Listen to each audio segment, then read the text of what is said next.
अस्सलामु अलैकुम वरहमतुल्लाहि वबरकातुहू अऊज़ु बिल्लाहि मिनश शैतानिर रजीम बिस्मिल्लाहिर रहमानिर रहीम। आज मैं आपको बताऊंगा कि जो जेनिशल वार्ड्स होते हैं, एनल वार्ड्स, इनकी ट्रीटमेंट कैसे की जाती है, इनकी सिम्टम्स क्या हैं, इनके ट्रीटमेंट क्या है, इनकी डायग्नोज कैसे की जा सकती है।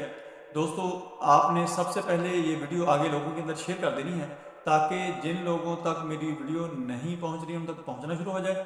और आपने इस वीडियो को अच्छी तरह देखना है, सुनना है, समझना है, आपको बहुत ज़्यादा फायदा होगा। मैं हूं डॉक्टर हाफिज अस्तार अंजुम, आप देख रहे हैं यूट्यूब चैनल। मेरा आज का जो मौजू है वो है genital warts, anal warts, treatment, symptoms, diagnosis.